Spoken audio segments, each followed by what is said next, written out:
नमस्कार। राजस्थान की तमाम फटाफट खबरों में आपका स्वागत है। राजस्थान की खबरों के लिए आपसे निवेदन कि यदि आपने हमारे चैनल को सब्सक्राइब नहीं किया तो कृपया करके आपके अपने चैनल को सब्सक्राइब कर लें। आप सब्सक्राइब करते हैं तो हमें हिम्मत होती है सही और सच्ची खबरें आप तक पहुंचाने की। वरना मीडिया किस तरह की खबरें आपको दिखाता है यह आप भली भांति जानते हैं। मीडिया भारत पाकिस्तान यानी इंडिया पाकिस्तान का मैच का पक्ष ले रहा है, विपक्ष ले रहा है, कोई पता नहीं चल पा रहा, हाथ नहीं मिलाया, पूरी खबर मीडिया पर इसकी चलाई जाती है। क्रिकेट का सबसे बड़ा रोमांच 41 साल के इतिहास में पहली बार इंडिया और पाकिस्तान एशिया कप के फाइनल में भिड़ेंगे। लगातार तीसरे रविवार यानी आज टीम इंडिया पाकिस्तान को पटकनी देने के लिए पूरी तरह से तैयार है। दुबई में मैच टिकटों की शुरुआती कीमत 8,500 रुपये। इसमें प्रीमियम और पवेलियन ईस्ट वेस्ट स्टूडेंट के लिए 2 खरीदे 1 मुफ्त पाए का विशेष ऑफर भी है। यानी तीसरे रविवार को भी तैयार है हम। वहीं सोने चांदी ने एक बार फिर नई उड़ान। चांदी ने शनिवार को साल की सबसे बड़ी यानी 4700 रुपये प्रति किलो की छलांग लगाई। अब चांदी की कीमत 1,46,500 रुपये प्रति किलोग्राम हो गई है। 2 दिन में चांदी 8100 रुपये महंगी हुई है।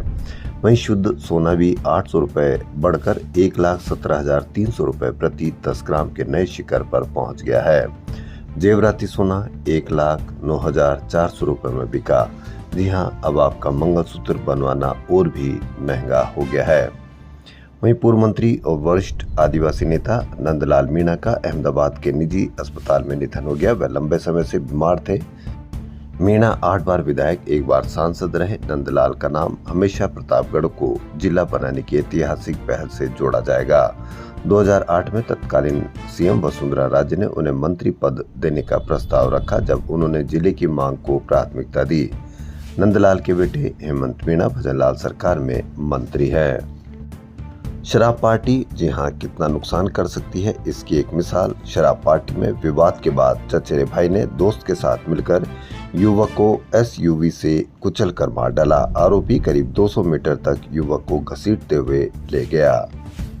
राजस्थान में शिक्षकों के तबादले को लेकर वर्तमान एवं पूर्व शिक्षा मंत्री आमने सामने हो गए। शिक्षा एवं पंचायती राज मंत्री मदन दिलावर ने कहा कि पिछली कांग्रेस सरकार के समय शिक्षा विभाग तबादलों के लिए बदनाम था। वहीं उधर दिलावर के बयान पर पूर्व शिक्षा मंत्री व पीसीसी अध्यक्ष गोविंद सिंह डोटासरा बोले कि इनको कहो कि 2 साल हो गए, थोड़ा काम करें, फालतू की बातें करने से कोई फायदा नहीं है। बैन में ट्रांसफर कर रहे हैं, भ्रष्टाचार की पर्चियां कट रही है और बातें बड़ी बड़ी कर रहे हैं। आप देखिए, इन्होंने बिना बैन खोले 35% कैडर का ट्रांसफर कर दिया।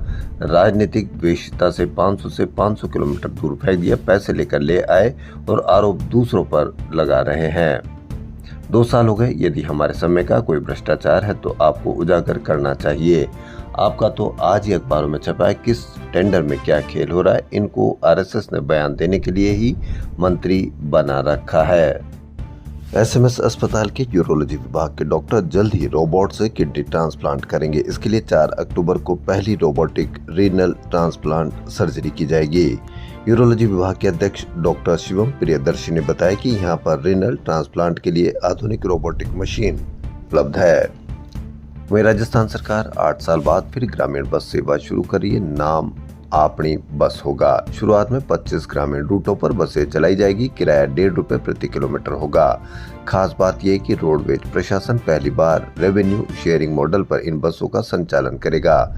इसके तहत ग्रामीण रूट पर बसें चलाने वाले ऑपरेटर्स रोडवेज से पैसा लेने के बजाय देंगे। जी हां, पहले सरकार ग्रामीण रूट पर बस चलाने के लिए निजी ऑपरेटर्स को 10 रुपये प्रति किलोमीटर का भुगतान करती थी, लेकिन सुविधाएं कम होने से ऑपरेटर्स नहीं आ रहे थे। अब रोडवेज की सभी सुविधाएं, किराया दर तय कर और रूट परमिट की अवधि में बढ़ोतरी की है। जल्द ही सीएम भजनलाल शर्मा 25 में से 10 रूट पर बसों को हरी झंडी दिखाकर रवाना करेंगे।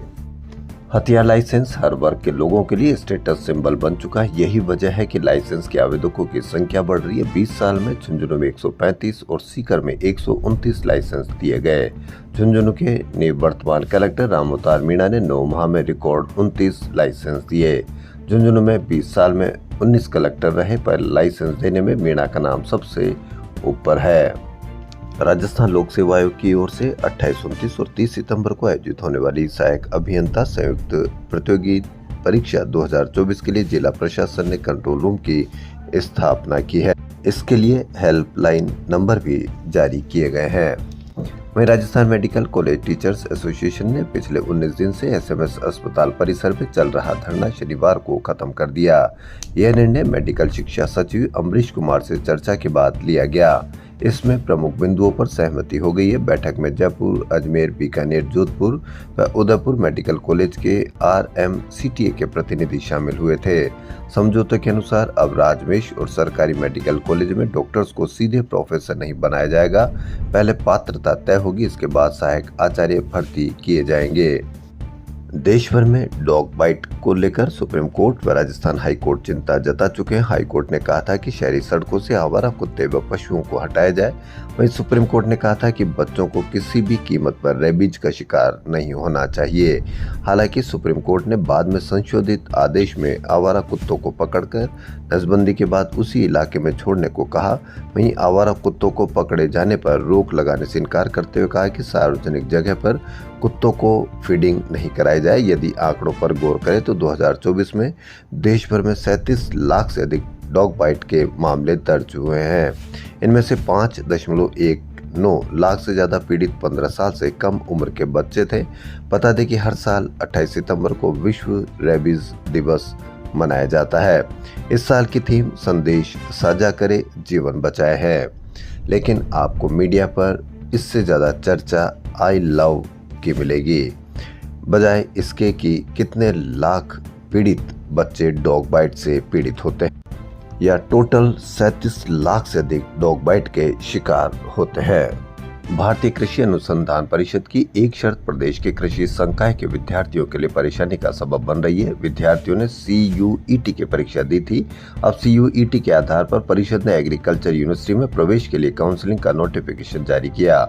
BSc एग्रीकल्चर के लिए नई कृषि विश्वविद्यालयों ने शर्त रखी है कि विद्यार्थी के 11वीं और 12वीं में भौतिक विज्ञान विषय होना जरूरी है। राजस्थान में कृषि संकाय के विद्यार्थियों के लिए भौतिक विज्ञान विषय की अनिवार्यता नहीं है। ऐसे में राजस्थान से एग्रीकल्चर से 12वीं पास करने वाले परिषद की काउंसलिंग के लिए जरिए BSc एग्रीकल्चर में प्रवेश नहीं ले पा रहे हैं। शहर के लगे सरस डेयरी बूथों का रंग नीले की जगह अब पिंक होगा। वहीं स्कूल, कॉलेज और मुख्य VIP मार्गों पर लगे अवैध पान बूथ हटाए जाएंगे। यह निर्णय ग्रेटर निगम में आयोजित लाइसेंस समिति की बैठक में लिया गया। समिति अध्यक्ष रमेश चंद्र सैनी ने बताया कि बूथ के लिए अब डेयरी की जगह निगम में आवेदन करना होगा। जयपुर में JDC आनंदी ने JD अधिकारियों की विंग वाइज मीटिंग लेकर पेंडिंग कामों सहित कई प्रोजेक्टों का रिव्यू किया और नए ज्वाइन करने वाले उपायुक्तों को नियम के बाहर कोई भी काम नहीं करने, तय SOP की पालना के निर्देश दिए। मीटिंग में DTS, राजस्थान संपर्क पोर्टल, मुख्यमंत्री महोदय जन सुनवाई मॉनिटरिंग सिस्टम सहित कई ऋणों पर चर्चा की और बिल्डिंग प्लान के आवेदनों का निस्तारण 45 दिन में करना जरूरी किया। राजधानी जयपुर में शनिवार को शिक्षक संगठनों के 2 दिवसीय जिला स्तरीय शैक्षिक सम्मेलन संपन्न हुए। इस दौरान शिक्षकों की समस्याओं और समाधान पर मंथन हुआ। कई संगठनों ने सरकार को भेजे जाने वाला मांग पत्र तैयार किया। राजस्थान शिक्षक संघ सियाराम का 2 दिवसीय जिला शैक्षिक सम्मेलन महात्मा गांधी राजकीय विद्यालय आदर्श नगर जयपुर में संपन्न हुआ। समापन सत्र के मुख्य अतिथि सुरेश शर्मा और रामेश्वर लाल सैनी थे। उन्होंने वर्तमान परिप्रेक्ष्य में शिक्षक के दायित्वों को चुनौतीपूर्ण बताया और कहा कि पहले शिक्षक के पास केवल पढ़ाने के अलावा कोई कार्य नहीं होता था। आजकल उन्हें अन्य विभागों के काम भी थोपे जाते हैं जो उचित नहीं है। मुख्य वक्ता नवीन कुमार शर्मा राज्य सरकार से विद्यालयों को पूर्णतः मोबाइल वर्जित क्षेत्र घोषित करने की मांग की। वहीं प्रदेश प्रवक्ता मुकेश मीणा ने बताया कि संगठन के पदाधिकारियों ने शैक्षिक सम्मेलन में शिक्षार्थी व शिक्षकों की समस्याओं पर चिंतन कर निर्णय लिए गए। राजस्थान के मुख्यमंत्री भजनलाल शर्मा ने कहा कि प्रधानमंत्री नरेंद्र मोदी के राज में देश में कम्युनिकेशन क्रांति आई है। अप्लाई करने के 2 घंटे बाद ही टेलीफोन कनेक्शन मिल जाता है, लेकिन एक वक्त था जब टेलीफोन कनेक्शन बड़ी सिफारिशों से मिलता था। वेटिंग और रिश्वत इसकी पहचान बन गई थी। सांसद सिफारिशी पत्र लिखते थे, तब कहीं जाकर कनेक्शन मिलता था। सीएम शर्मा सीतापुरा के जेईसीसी में बीएसएनएल के 4G नेटवर्क के लोकार्पण के समारोह में बोल रहे थे। राजस्थान में शुरू किए गए शहरी सेवा शिविर 2025 में 10 दिन में 8,267 पट्टों का वितरण किया गया। 17 सितंबर से प्रदेश भर में शिविरों का आयोजन किया जा रहा है। 312 निकायों, प्राधिकरणों और हाउसिंग बोर्ड में शिविर लगाए जा रहे हैं। राजस्थान विद्युत संघर्ष समिति तथा राजस्थान विद्युत मंत्रालय एवं अधीनस्थ कर्मचारी संघ आदि संगठनों ने अवकाश के दिन भी दफ्तर खोले जाने का बहिष्कार की घोषणा की है। संघ के प्रदेश अध्यक्ष रमेश चौधरी ने बताया कि 12 टोंक सहित कुछ जिलों में राजस्व वसूली के लिए रविवार और शनिवार सहित अवकाशों पर भी कर्मचारियों को बुलाकर टारगेट पूरा करने के निर्देश दिए गए हैं, जबकि कई दफ्तर ऐसे जहां टारगेट पूरा हो भी चुका है। ऐसे में इन छुट्टियों पर दफ्तर खोले जाने की बहिष्कार करने का फैसला किया है। पीसीसी चीफ गोविंद सिंह डोटासरा ने पार्टी के पूर्व प्रदेश सचिव बालेंदु सिंह शेखावत और तेजपाल मिर्धा सहित 6 कांग्रेस नेताओं के भी निष्कासन रद्द करने के आदेश जारी किए हैं। कृषि मंत्री किरोड़ी लाल मीणा 8 दिन में दूसरी बार शनिवार को जिले में निरीक्षण के लिए पहुंचे, यानी हनुमानगढ़ में उन्होंने जिले के संग्रिया कस्बे में रतनपुरा के नजदीक star agree seeds private limited पर छापा मारकर बड़ी गड़बड़ी उजागर की।